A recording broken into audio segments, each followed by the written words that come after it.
Mais BG, le 12 avril prochain aura lieu la prochaine édition du Sneakers Event, a.k.a. la meilleure destination shopping européenne de sneakers et de sap.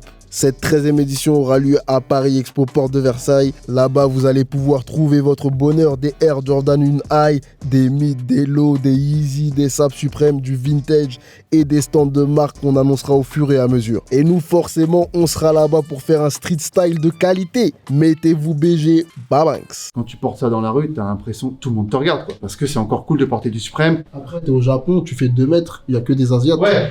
Déjà, je pense que déjà de base. Wesh mes BG, aujourd'hui on va parler de la culture sneakers et streetwear au Japon. Ça fait 4 ans maintenant que notre BG Étienne travaille au Japon pour Medicom Toy. Medicom Toy, c'est une marque japonaise de jouets collector qui a été créée en 1996. Bon, la marque, elle est surtout connue pour ses jouets Bear Brick qui sont produits en quantité hyper limitée et qui sont considérés comme des véritables œuvres d'art. En plus de kiffer les toys, Étienne est un collectionneur de basket. On avait d'ailleurs fait un épisode d'LSDLV sur un canapé rose chez lui, que vous pouvez aller voir, le lien est dans la description. Il est donc hyper bien placé pour nous parler des produits exclusifs comme la Nike Aquarift qui est sortie dernièrement uniquement au Japon, ou des collaborations entre Nike et Atmos. Et le pire, c'est qu'avant de partir, Étienne était superviseur au size de Châtelet. Du coup, il est calé sur les produits qui fonctionnent grave bien en France, mais aussi sur les produits qui fonctionnent mieux au Japon. Par exemple, nous, ça fait un moment qu'on trouve que Supreme c'est moins chaud en France, mais pour lui, au Japon, il trouve que la marque est super chaude. Pareil pour Bape, en France, ça buzz pas trop, la boutique fonctionne pas tellement, surtout parce que les prix sont super élevés. En revanche, en Asie, la marque est hyper présente, il y a 30 boutiques et il y en a 14 qui sont au Japon. Et juste avec la présence des boutiques, on se rend compte que le marché est totalement différent en Asie et en Europe. Plus largement, il y a pas mal de différences au niveau de la consommation entre le Japon et la France. Le Japon, c'est un pays vieillissant, du coup, la population a tendance à consommer de moins en moins. Et pour réagir à ça, le gouvernement a carrément imposé un jour férié qui s'appelle le jour de la montagne pour inciter les gens à consommer. Parce que quand tu travailles pas, bah forcément, tu vas plus dépenser ton argent dans les boutiques. Et forcément, pour parler du sujet, on a ramené notre BG sûr, tout droit importé du Japon, Étienne Malakin.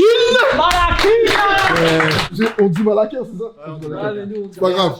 Du coup, les deux questions, c'est quelles sont les différences entre le marché asiatique et le marché français en termes des marques qui kiffent, et quelles sont les marques qui flopent chez nous et qui sont chaudes là-bas, et inversement. C'est parti mes BG, répondez dans les commentaires. Bye bye. Toi, tu peux nous dire la différence entre le resell ici et là-bas? Jordan, ça vaut une blinde. Les resellers, c'est très très cher. Supreme, déjà au retail, c'est très très cher, et au resell, c'est encore plus cher. Par exemple, de temps en temps, on compare avec Ben les prix, des fois c'est double. Le parapluie, c'est double, des trucs comme ça. Le Bogo, il sort, je crois, à 300, 350 euros. Mais au resell, c'est 1000 euros, voire plus. C'est des fous. Et en fait, comme on est à côté de la Chine, bah, la plupart des mecs viennent rafler tous les stocks japonais pour tout envoyer en Chine. Il y a des jours où c'est horrible. Tu vas arriver à un quart de 50 étudiants chinois qui viennent faire la queue pour pouvoir ramasser un max. Alors ici, Bape, niveau com, c'est un peu bizarre. Et c'est un peu nul. J'aimerais savoir comment au Japon ça se passe. Est-ce que la marque elle est toujours vivante? Est-ce que les gens ils s'y intéressent autant ou ça a baissé?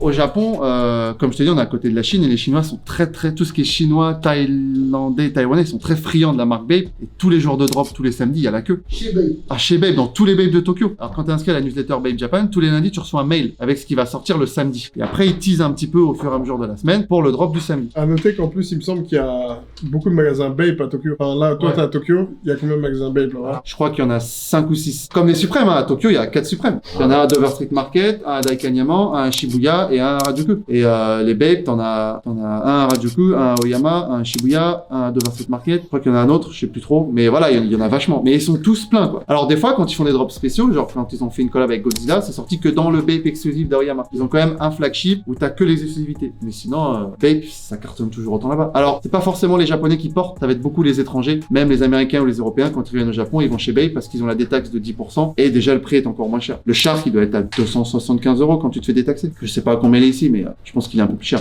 Pour toi, pourquoi c'est moins chaud en France que là-bas? Parce que en plus, tu dis que les étrangers, ils y vont à balle. J'ai pas l'impression de voir beaucoup d'attractions autour du Bape à Paris. Je sais pas ce qui manque à la marque un peu en Europe. C'est peut-être pas le Bape Paris, c'est peut-être le Bape en Europe de manière générale. Moi, je pense que le prix, ça doit vachement freiner. T'as des trucs qui sont très très chers déjà à la base au Japon, et quand tu vois le prix en France, je pense que ça doit freiner. Il y a quelques années, on voyait beaucoup de stars ou rappeurs porter du Bape et ça cartonnait. Tu sais, il y avait Nigo, il y avait Pharrell, il y avait Travis Scott, quoi, il y a 3-4 ans qui avait fait une collab. Ça cartonnait, ça. Et là, depuis quelques temps, on a moins de, déjà, il y a moins de grosses collabs. Là, tu vois, ils essaient de faire comme Supreme, ils ont fait Coach, ils ont fait MCM. Il y a Bape Black qui a proposé une paire avec Reebok, Ouais, je donc crois. une paire avec Reebok, quoi. Mais je pense qu'ici, ça marche moins bien par rapport au prix, et parce que je pense pas que ce soit très hype ici. Je pense qu'il y a un truc aussi, c'est que culturellement, Bape, ça reste du camouflage avec des visuels. C'est un peu spé, et je pense qu'on s'habille un peu différemment ici qu'au Japon. Au Japon, ils sont peut-être un peu plus extravertis qu'en France. Tu vends les couleurs vives, mais Bape, c'est vite des hoodies en camouflage violet. C'est un peu spé à porter. Et les retail en France, c'est entre 415 d'un Shark par exemple, et 450 d'un 500 euros. Tout ce qui est vendu chez Bape, les gens le revendent en Chine, ou il y a beaucoup de stocks qui partent là-bas, en fait. Je pense qu'il y a un truc aussi, c'est que du coup, en France, les prix sont tellement chers qu'il n'y a pas une grosse partie de la cam au Japon qui part au resell, et là, c'est pas le cas. Le prix est beaucoup plus cher, et surtout, la com en France, elle est zéro. Je suis passé, moi, avant de venir, et tu retrouves pas l'ambiance d'un Bape Store de Tokyo, quoi. Il y a pas de musique. Au Japon, quand tu rentres dans un Bape Store, t'as la musique qui est à fond, t'as du bon rap américain. Après, il y a le service client japonais où ils te souhaitent bienvenue, ils te demandent si tu veux de l'aide, machin. Là, par exemple, ils étaient tous les trois parlés entre eux. Là, ici, t'as l'impression d'être au corner Calvin Klein, des gars Déjà, la porte, elle fermait pas bien. Elle était un peu de travers. Et quand je suis rentré dans le magasin, les vendeurs parlaient entre eux. Et elle était pas tournée vers le client. Quand vous parlez de différence de prix, c'est genre le Shark, chez toi, il est vendu... Il doit être à 250 par là, à peu près. Ok, donc, là-bas, il est vendu 250 €, ici, il est vendu entre 400 et 450. Ce qui est tout à fait normal, il y a des taxes d'importation énormes avec le Japon. Ouais, t'as très peu de shops qui vendent des marques japonaises, parce que s'ils doivent les vendre, ils les vendent très très cher, justement par rapport à l'importation. Mais il y a quand même une forte demande, tu vois. Mais pas pour c'est plus pour des petites marques, marques de niche. Oui, mais C'est Porter, t'as raison. Bape, Porter, c'est vraiment. pas vendu en France. Porter, c'est vendu au Japon, c'est made in Japan, c'est une marque qui est assez chère au Japon. S'il fallait l'importer en France, ce serait encore plus cher. À l'inverse, on a regardé déjà avec Étienne, c'est ce qu'il disait avec Supreme. Supreme, il y a beaucoup de produits qui sont made in USA, et tous les produits, quand tu vas chez Supreme, en général, le North Face qui est made in Asia, qui est made in China, il est moins cher le retail qu'ici ou aux États-Unis, alors que tout ce qui est made in USA, les casquettes par exemple, c'est 40% plus cher, les sweats, les t-shirts, parce que, à l'inverse, t'as la taxe d'importation dans l'autre sens, qui est comme le Japon, ils allument quand ils font sortir, ils sont allumés quand ils font rentrer. Un hoodie, c'est genre 250 balles, je pense, au Japon, alors qu'en France, c'est 168 € à 188 max. Vu que vous avez commencé à parler de Supreme, en Europe, ici en France, on a l'impression que Supreme, c'est un peu moins chaud que ça l'était déjà il y a 2 ans. Comment est-ce que, genre, vous voyez ça là-bas, et est-ce que toi, t'as cette impression-là aussi, tu vois? Moi, ça fait longtemps que je suis pas rentré ici, donc je sais pas comment évaluer Supreme ici. J'ai entendu parler de gens qui disent que porter des bogos, c'est fini, ou machin. Au Japon, c'est toujours pareil. Moi, j'ai eu un bogo l'année dernière, le nouveau, là, avec les bandanas. Quand tu portes ça dans la rue, t'as l'impression que tout le monde te regarde, quoi. Parce que c'est encore cool de porter du Supreme. Tous les jeudis, t'as la queue. En France, Après, au Japon, c'est le jeudi, samedi. Après, t'es au Japon, tu fais 2 mètres, il y a que des Asiates. Ouais. Genre, je pense que déjà de base... On me regarde parce que je suis grand, mais quand tu portes le Supreme, tu sens quand même que les gars, en plus, en général, moi, au Japon, ils aiment bien s'habiller, genre le samedi et le dimanche, comme les gens, ils sont de repos. Le but du jeu, c'est de montrer que t'as le plus de marques sur toi. C'est-à-dire que les gars, ils ont les lunettes de ski Supreme, certains ont le masque Supreme, ça n'a rien à voir ensemble, mais voilà. Et moi, souvent, je m'amuse à faire ce jeu-là, je mets un bogo, je mets ma casquette Supreme, je mets mes Reebok Insta Pump Fury Mastermind, tu vois, je mets des trucs qui sont cool, et je marche dans la rue. Et là, tous les gens, ils te regardent et t'es content, tu vois. Au Japon, il y a cette volonté de montrer que t'as du Supreme. Tout le monde a des sacs Supreme. Tu vois des gamines de 14-15 ans qui ont des sacs Supreme, parce que c'est cool d'avoir du Supreme. Et quand tu vois les prix au recel, tu pleures, quoi. T'as une visibilité sur l'impact du fake là-bas ou pas? Parce que là, tu nous parles de gamines de 14 ans, peut-être que c'est du vrai, mais nous ici, avec le problème de dépôt de marque qu'ils ont eu avec Supreme Italia, on a l'impression qu'ils commencent à être inondés de fake. Il y a même des magasins retail qui vendent de manière légale du fake Supreme. Je sais pas quel rapport ça a ça au Japon. Moi, au niveau du fake, je pense qu'il y en a. Il doit y en avoir. Ils ont un site qui s'appelle Mercari, c'est l'équivalent du Bon Coin japonais. Je pense qu'il doit y avoir du fake. Mais je pense pas que les Japonais portent beaucoup de fake. Les personnes, les Chinois, où là-bas il y a beaucoup de fake, en règle générale, je pense qu'ils en portent. Mais au Japon, je vois pas beaucoup de gens porter. Je pense pas, je m'y connais pas assez pour reconnaître un vrai du faux. Il y a pas cette culture, je pense pas qu'il y ait cette culture de porter du fake. Que le fake dont tu parles, qu'on a vu dernièrement là dans les magasins et en Italie, c'est pas vraiment du fake dans le sens où ils essaient pas de faire croire que le vrai produit est le faux. C'est vraiment une marque à part entière. C'est pas des box logos qui sont essayés d'imiter à la perfection, c'est des motifs qui sont différents. Enfin, c'est des box logos, mais tu vois, ils ont pas la bonne taille et tout. C'est pas vraiment du fake que tu pourrais ne pas reconnaître. Et après, je travaille chez Medicom. Et là, par contre, on a du fake dans les verres. Moi, je les reconnais du premier coup d'œil. Tu m'en donnes un ou juste tu montres une photo, je te reconnais le fake. En Supreme, c'est vrai que je maîtrise pas assez pour savoir si c'est vrai ou faux. Mais je pense pas. J'ai pas l'impression, parce que souvent les fakes, des fois, on voit bien que c'est du faux, quoi. Ça clignote. Mais là, j'ai pas l'impression que... En France, là, il y a une chaîne de magasins où carrément ils mettent en vitrine des hoodies noirs avec un box logo énorme printé Supreme, tu vois. Et ils le vendent et il me semble que c'est pseudo-légal ou c'est Supreme by quelque chose peut-être ou un truc comme ça ou Supreme Paris ou je sais pas. Après, le mec qui connaît Supreme, si ma mère elle va acheter le sweat, elle va penser qu'elle a acheté un sweat Supreme. Maintenant, le type qui fait les drops, il va se rendre compte que c'est pas vraiment une contrefaçon, quoi. C'est une contrefaçon, mais On n'essaie pas de tromper le... Ouais, voilà. Dis-moi, il y a des marques françaises ou européennes qui s'arrachent là-bas. Maison Kitsune, et bon après c'est franco-japonais, mais Maison Kitsune ça marche bien. Marque française, Chanel, Dior, toutes ces marques de luxe quoi, ils adorent ça, même si c'est encore plus cher. Après en petite marque street ou moins connue, alors ils aiment beaucoup le français, donc tu vas pouvoir trouver des tote bags avec écrit Belle Épine, ou alors avec écrit il vaut mieux aller il vaut mieux aller à la boulangerie que chez le docteur. Tu vas avoir plein de phrases en français sur les tote bags qu'ils vont porter parce qu'ils sont cool, qui vont vouloir rien dire. Mais après en petite marque, non, je vois pas. Ils aiment beaucoup leurs marques japonaises quoi. CDG, Undercover. Qu'est-ce qu'il y a comme marque française de streetwear un peu qui pourrait s'exporter à part marché noir? Drôle de monsieur. Ouais. Est-ce qu'il y a des marques que tu pourrais nous recommander? Genre en mode les marques qu'il faut suivre maintenant avant que ça devienne chaud ici. Il y a beaucoup de petits créateurs, mais qui percent pas forcément. Mais tu vas avoir beaucoup de gens qui vont les porter parce que c'est des amis qui aident à faire connaître la marque. Maintenant, des grosses marques qui vont émerger, j'en vois pas beaucoup. Par contre, des marques qui marchent ici au Japon et qui marchent peut-être moins en France, il y en a. Par exemple, l'année dernière, on voyait beaucoup voilà, ça. On en voyait partout. D'un coup, un été, tout le monde en t-shirt, tout le monde en cherchait. Et là, boum, c'est retombé et plus personne en antisocial. Ça fait vraiment yo-yo, quoi. Là, actuellement, ce qu'on voit beaucoup, c'est en bouche. Tu vois beaucoup de gens avec le t-shirt en bouche dans le dos avec écrit collection printemps-hiver. T'as beaucoup d'embouches qui marchent bien. Suprême, ça marche toujours. Ouais, pas trop. Par contre, quand ils sortent un truc, ils en parlent. Les gens sont au courant. Ah, Palace aussi. Ils ont ouvert une boutique à Palace il y a un an. La boutique est magnifique. Il y a un canapé en fourrure rouge avec écrit Palace. Et Palace, par exemple, est-ce qu'au Japon, c'est comme Suprême, genre quand il y a les drops, il y a la queue et tout ça? Il y a la queue quand il y a le drop, mais on en voit moins. Mais il y a quand même la queue pendant le drop. Et Palace, ils sont vendus chez Dover Street Market à Tokyo quand il y a une collab avec Adidas. Est-ce que t'es déjà passé devant la file d'attente quand il y avait la file d'attente chez Palace et auquel cas, est-ce que c'est rempli de mecs qui vont revendre les paires? Ils revendent, c'est pour revendre. La plupart des mecs qui achètent, c'est pour revendre. 80% je pense des mecs c'est pour revendre. Ils ont ouvert OVO aussi à Tokyo. Et ça marche aussi, mais voilà, la plupart des mecs c'est pour revendre. Vous revendre à l'étranger? À l'étranger, ouais. Okay. Alors tu vas avoir les grosses mafias de resellers qui vont revendre à l'étranger, et tu vas avoir le petit reseller du coin qui va revendre ça sur Yahoo Auction pour gratter un peu de yen. Mais moi je pense que 80%, en moyenne 80% des gens sont là pour revendre. C'était juste pour dire que Maison Châteauroux ils sont distribués chez Isetan à Shinjuku et Visit Fort à Osaka. Ouais, du coup ouais, c'est bizarre qu'on s'il est pas. Arrête, t'as déjà été, c'est peut-être pour ça. Mais moi j'aimerais savoir, est-ce que Uniqlo sont omniprésents là-bas, dans les sables, dans les vêtements, dans les magasins même. C'est comment la marque là-bas? Il y en a partout. Okay. Il y a à Shinjuku, il y a le Big Clo, c'est un big caméra Uniqlo, c'est 4 étages d'Uniqlo, c'est la musique à fond d'Uniqlo Japon, et ils adorent ça. Parce qu'en fait, c'est des vêtements simples qui vont avec tout le monde. Alors, l'avantage, la différence qu'il y a entre la France et le Japon, c'est qu'on a beaucoup plus de couleurs. Quand toi, tu vas avoir 5 t-shirts, eux, ils vont en avoir 10 de couleurs différentes. Et les prix. C'est un peu moins cher, et quand tu te fais détaxer, ça vaut le coup, quoi. Par exemple, hier, je suis allé chez Uniqlo, il y a 3 € de différence entre les t-shirts. Entre un t-shirt Uniqlo avec la taxe et un t-shirt français, il y a 2-3 €. Par contre, quand t'enlèves la taxe, tu vas te retrouver avec 5 € de différence, et tu peux en acheter plusieurs. Il y a vraiment beaucoup plus de choix. Il y a des mini Uniqlo qui sont tout petits, et dedans, il y a le minimum. Par exemple, en hiver, tu vas avoir tous les tech qui tiennent chaud. Dans la gare d'Ikebukuro, il y a un tout petit Uniqlo, mais vraiment tout petit, comme un kiosque à journal, et dedans, t'as que les hit tech. Et l'été, t'as que les t-shirts qui tiennent froid. Et ils ont des pop-up un peu partout comme ça. Et du coup, ça va à l'encontre de ce que tu disais tout à l'heure, dans le sens où les gens là-bas, tu disais, ils aiment bien montrer leur marque, alors qu'Uniqlo, tu sais, c'est transparent limite. Ça dépend de l'âge et de. Moi, je travaille à Harajuku, qui est un quartier où t'as Neighborhood, Bape, Supreme, Atmos. Enfin, t'as toutes les grosses marques un peu streetwear. Donc du coup, le public là-bas, c'est très streetwear pour les garçons. Par contre, chez les filles, t'as moins ce côté. Faut montrer que t'as du Supreme et tout. Ils sont plus habillés normal. Et après, les mecs, par exemple, quand ils portent du Supreme, ils portent par exemple des t-shirts sous leur chemise. Beaucoup portent des t-shirts sous leur chemise, des trucs comme ça. Et souvent, c'est des basiques. Beaucoup. Moi, il y a un truc qui me parle vraiment, c'est le minimalisme. Les deux boss économiquement dans le minimalisme, c'est Uniqlo et Muji qui sont tous les deux japonais.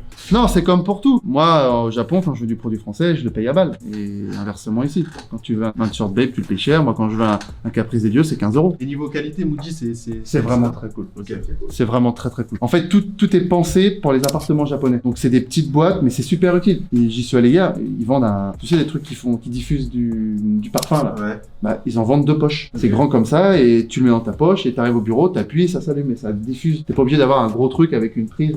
Tout est minimaliste, mais super efficace. Nono, il rock une paire de Converse basse Muji qui est toute l'année dispo au magasin, qui vaut genre 29 balles, et qui est plus solide qu'une Converse. Il y a 3-4 couleurs, et c'est dispo toute l'année, dans toutes les tailles. Moi, je pensais qu'au Japon, genre, il y avait certaines marques, dont des marques japonaises, qui étaient moins chères là-bas. Et en fait, je me suis rendu compte que dans certaines boutiques, genre, des fois les prix c'est pas les marques hype, je parle pas des marques hype, mais certaines marques comme Art, tu vois, ou du Face-Tasse, genre c'est presque les mêmes prix qu'ici, c'est pas moins cher, tu vois. Et il y a un délire par contre qui est très cool, c'est que les friperies là-bas, on dirait des boutiques et genre les sapes, même si c'est de la seconde main, genre elles sont perfectes. Et ouais, je voulais savoir ce que toi tu pensais là-bas et comment ils vivaient ça, tu vois, les friperies, tout ça, comment ça se passait là-bas. Tu vois. Alors moi, depuis que je vis là-bas, je consomme différemment. C'est-à-dire que quand j'achète des t-shirts, je les porte et au bout d'un moment, j'ai plus de place. Donc je les revends et je vais en friperie. Donc ils te rachètent ça une misère, mais je vais en friperie les donner pour en racheter. Et en fait, j'ai l'impression qu'ils font beaucoup ça. Soit ils vendent sur Mercari, c'est l'équivalent du Bon Coin, soit ils vont en friperie, ils donnent leur tas de vêtements, on leur dit voilà, ça vaut tant, on vous donne du cash, merci, au revoir. Et les prix sont bas, je trouve. Alors par contre, des fois, ils vendent des trucs, ils vendent des paires de Nike détruites, mais tu dis, mais qui peut acheter ça? Je sais pas si vous en avez vu quand vous avez été, mais après en friperie, tu trouves, t'as des friperies qui vont être spécialisées dans beaucoup de marques, Adidas, Nike, Reebok, Uniqlo. Puis après, je sais pas si vous avez vu, il y avait des friperies un peu hype où tu vas avoir que du Supreme, que du Off-White, que du Vuitton. Et des fois, tu trouves des pièces, je suis sûr que t'as vu des Suprêmes que t'as jamais vu de ta vie. Ah, ça existe ça? Ah, il y a des vraies pièces. Les tarots après, c'est bon. Ça calme. Moi j'ai une question parce que là on parle de friperie. C'est comment le Japon au niveau du développement durable, surtout au niveau des marques de vêtements? Est-ce qu'ils le prennent en compte? Est-ce qu'il y a des activations autour de ça? Est-ce qu'ils en parlent? Parce que c'est un sujet qui revient souvent dans les sujets qu'on traite nous. Donc j'aimerais savoir comment ça se passe là-bas. Pour ce qui est des vêtements du développement durable, je sais pas trop, mais moi je sais que j'ai 5 poubelles. Je dois trier les papiers, les bouteilles, les cartons, les magazines. J'ai 5 poubelles. Maintenant, c'est un pays c'est une île. Donc au bout d'un moment, on peut pas pousser les murs. Donc je pense que ça fait des années déjà qu'ils se sont posé la question du recyclage. Maintenant, il y a encore des trucs où t'as encore les pailles, t'as encore les cotons-tiges, t'as encore tout ça. Donc je sais pas comment ils font. Mais ils trient. Même dans la rue, hein, t'as les poubelles publiques. C'est pas une grosse poubelle où tu mets tout dedans. T'as bottle et recyclable. Dans les Starbucks, dans les McDo, tu sépares dans les McDo, t'as pour mettre tes glaçons, ton gobelet et ton truc à frites. Ouais, ma question c'était, dernièrement on parle beaucoup, nous, même au bureau, de la fin un peu du retail, c'est-à-dire les retailers qui commencent à galérer à vendre et les consommateurs qui sont beaucoup plus vers internet. Et moi quand on a été au Japon avec Monroe, ce qui m'a choqué, et je pense que Monroe ça a choqué aussi, c'est genre la qualité du retail. T'en as parlé tout à l'heure quand t'es venu ici chez Babe, t'avais l'impression de pas être bien accueilli, t'avais l'impression que c'était pas poussé du tout. On est arrivé là-bas, je suis parti de leur street market avec Monroe, j'ai été choqué. Visuellement, comment c'est beau, comment les produits sont présentés, et même j'ai l'impression qu'il y avait plus de monde dans les boutiques. Alors c'est peut-être une impression parce qu'il y a beaucoup plus de monde dans la ville de manière générale, mais je me demande si les gens sont toujours aussi chauds sur le retail. Est-ce que les gens se déplacent en magasin? Est-ce qu'ils consomment un peu moins sur internet que nous on le fait? Et est-ce qu'il y a la même dynamique que nous on a en Europe? Alors, il y a toujours du monde en magasin. Quand tu travailles pas le samedi dimanche que tu vas faire les magasins, ils sont tous là à consommer. Mais ils consomment. D'ailleurs, ils inventent même des jours fériés pour que les Japonais puissent consommer. Il y a 2 ans, ils ont inventé le jour de la montagne pour que ça fasse un jour où ils sortent et ils dépensent et ils aillent au restaurant. C'est une société qui consomme beaucoup. Je me souviens l'année dernière, on a eu un typhon. Le samedi, ils ont fermé tous les magasins, on pouvait pas sortir de chez nous. Le dimanche, ils étaient tous dans la rue, encore en mode j'ai pas pu dépenser hier, faut que je dépense. Donc ils dépensent beaucoup. Moi, je pensais qu'aux États-Unis, c'était une société de consommation, mais depuis que je suis au Japon, j'hallucine. Maintenant, ils aiment beaucoup aller en magasin. Je pense qu'ils aiment parce qu'on a des petits appartements. Donc on aime beaucoup. Par contre, ce qu'ils commandent sur Amazon, ça marche bien. Mais au niveau des sites en ligne, non, je pense qu'ils consomment toujours beaucoup en magasin. Après, ce qui est bien en magasin, c'est que t'as un bel accueil client. C'est ça. On te souhaite la bienvenue, on te dit au revoir. Si t'as un souci, ils sont là pour toi. Ils parlent pas anglais, ils vont essayer de communiquer avec toi et quitte à faire Google Traduction. Tu sens vraiment qu'ils poussent quand même à te faire plaisir. Et c'est ça qui fait plaisir. Moi, il y a des magasins où je rentre, j'achète pas, mais t'es bien accueilli, quoi. Bonjour, au revoir. Ça, c'est ça qui est cool. C'est ça qui est la différence avec. Alors ici, de temps en temps, si, quand même, on va pas dire qu'ils sont mal polis, mais il y a des magasins où c'est cool, ils sont gentils, ils disent bonjour, machin. Mais je trouve que le relationnel client au Japon est quand même un petit peu mieux. Mais je pense qu'ils consomment un peu de tout, en ligne, en magasin. Puis après, nous, on a des transporteurs où on peut choisir le jour et l'heure de livraison. On est livré entre 8h et midi 14h, 14h16, 16h18, donc c'est beaucoup plus facile de se faire livrer aussi. Je sais que chez nous, c'est un peu plus compliqué. Comment ça se passe pour s'installer là-bas? Tu connais Craigslist? C'est un truc comme ça. Ouais, une plateforme d'entraide qui est aux États-Unis, qui est au Japon, qui est en Europe. Genre, il y a la catégorie emploi, logement. Et moi, j'ai cherché un logement là-bas pour 1 an, parce que je suis venu avec un visa vacances-travail, et j'ai trouvé du premier coup. Maintenant, pour le logement, c'est un peu plus compliqué. C'est des contrats de 2 ans. Moi, j'ai eu beaucoup de refus parce que j'étais étranger. C'est-à-dire, on te montre les maisons, tu dis celle-là, j'aime bien. Alors attends, je vais appeler l'agence. Bonjour, c'est un Français. Est-ce qu'on peut? Non, on veut pas d'étrangers. J'ai eu beaucoup de 70% de mes recherches d'appartements, c'est non parce que je suis étranger. Maintenant, je pense qu'il y a un côté barrière de la langue. Et comment tu fais pour t'installer définitivement? Alors, il y a beaucoup de visas, ils fonctionnent, protègent quand même leur société. L'année dernière, il y a eu que 2 asiles politiques qui ont été validés. Vraiment, ils contrôlent leurs douanes. Et du coup, moi, j'ai un visa travail. Quand tu fais un visa travail, ils te demandent énormément de choses. S'il y a un Japonais qui fait la même chose que toi, c'est mort, ils vont pas te prendre. Faut vraiment que tu apportes un plus à la société japonaise. Donc du coup, moi, quand j'ai fait ma demande de visa, j'ai rencontré des avocats. Ils m'ont demandé tous mes diplômes, tous mes extra-diplômes, genre championnat de natation, comme quoi j'ai fini premier, j'ai fait du secourisme, j'ai mon brevet de maître nageur sauveteur. Ils m'ont demandé tout, avec des photos, tout quoi. Ton nom, ton prénom, pourquoi tu viens là, qu'est-ce que tu leur apportes, combien tu vas gagner, tout ça quoi. Et après, tu vas à l'immigration et ils disent oui ou non. Et tu sais pas combien de temps tu restes. Quand tu as un visa de travail, tu peux rester 1, 2, 3, 4 ou 5 ans. Non, 1, 3 ou 5 ans. Et quand tu demandes, tu émets le souhait, je voudrais rester 5 ans, mais ils peuvent te dire ok, mais 3 ans. C'est vraiment aléatoire. Et il y a des visas pour tout. J'ai un ami à moi qui va au Japon, il a un visa mannequinat. Tous les 6 mois, il doit renouveler son visa. Parce qu'il y a un visa musicien, il y a un visa artiste, il y a un visa époux, enfin comme chez nous j'imagine. Mais il y a plein de sous-visas. Et moi, je suis en visa ressources humaines, par exemple. Parce que relations internationales avec les clients. Quand tu as vécu 10 ans au Japon et que tu as payé toutes tes taxes, tu peux demander un visa de résident permanent. Et là, tu n'es pas nationalisé japonais, mais tu as un visa qui te permet de vivre au Japon et tu n'as pas à le renouveler. Tu dois renouveler la carte tous les 10 ans pour la mettre à jour, mais tu n'as pas à renouveler ton visa, c'est fini. Alors moi, je suis venu avec ce qu'on appelle un visa vacances-travail, un PVT, donc ça dure 1 an. Pendant 1 an au Japon, tu peux travailler et voyager. Quand mon visa s'est terminé, sur place, j'ai changé mon visa vacances-travail en visa travail. Sauf que depuis quelques mois, comme il y a beaucoup de gens qui ont fait ça, ils commencent à resserrer les vis et ils te demandent à rentrer chez toi en France et de refaire une demande de visa. Tu peux plus changer de visa quand tu es sur place. Là, on a parlé du niveau taf, tout ça, mais niveau vie privée, genre, c'est comment? Genre, est-ce que tu arrives à te faire des potes et genre créer des vraies relations avec les gens? Moi, de ce que je vois, c'est que j'ai l'impression qu'ils vivent en cercle. Métro, boulot, dodo, ils voient toujours les mêmes amis. Pas toujours la même chose, mais ils vivent en cercle. Et quand une personne extérieure vient dans ton cercle, ça les chamboule. Alors, c'est marrant d'avoir un copain étranger pendant 1 mois, 2 mois, 3 mois, et puis après, du jour au lendemain, ils vont disparaître. Ils vont arrêter de t'envoyer des messages ou quoi que ce soit. Là, actuellement, au Japon, j'ai pas vraiment beaucoup d'amis. J'ai un très bon ami qui est français, qui vit au Japon depuis 10 ans, qui a des enfants et une femme. Mais des amis japonais, j'en ai pas vraiment où je peux dire, tiens, demain, on va signer. Tiens, non, il y en a pas. Je vais connaître des gens dans des boutiques parce que j'ai créé une relation en venant régulièrement, notamment dans les boutiques Reebok. Mais de là à leur dire, viens, demain, on fait un resto, ils sont pas chauds. Donc c'est fun d'avoir un ami étranger, de le partager sur les réseaux sociaux, de dire qu'on en a un. Non mais oui. Non mais des fois je suis dans leur story. Non mais des fois je suis dans leur story. Ah Etienne il est venu me dire bonjour à la boutique, tu vois. Mais de là à sauter le pas, il y a pas. Alors après, peut-être que j'ai pas rencontré les bonnes personnes, peut-être que je m'y prends pas de la bonne façon, mais après moi j'aime bien être tout seul, donc c'est vrai que voilà. Mais je pense que c'est un peu plus compliqué que chez nous. Il y a quand même un côté, une petite barrière. Chez nous, tu peux trouver des amis tu peux trouver des gens plus facilement, ils sont un peu plus ouverts à rencontrer des gens. Par contre, quand t'es pas comme moi, mais quand t'es un étranger, que tu te retrouves à parler japonais devant 2-3 filles, c'est kermesse quoi. La dernière fois j'étais dans un ascenseur, j'ai juste demandé à quel étage vous voulez aller, c'était ils parlent japonais, tu vois. C'est rigolo, mais c'est vraiment différent. Ils vivent en cercle. Voilà, on a fait le tour. Dites-nous ce que vous en pensez dans les commentaires, mes BG. Quelles sont les marques qui sont plus chaudes là-bas qu'ici? Quelles sont les marques japonaises que vous kiffez? Merci à Etienne d'être venu nous voir. Merci à vous de m'accueillir. On se dit à demain pour un nouveau Camino Daily. On est ensemble, mes BG. Sneakers Event le 12 avril. Prenez vos places dans la description. Bye bye.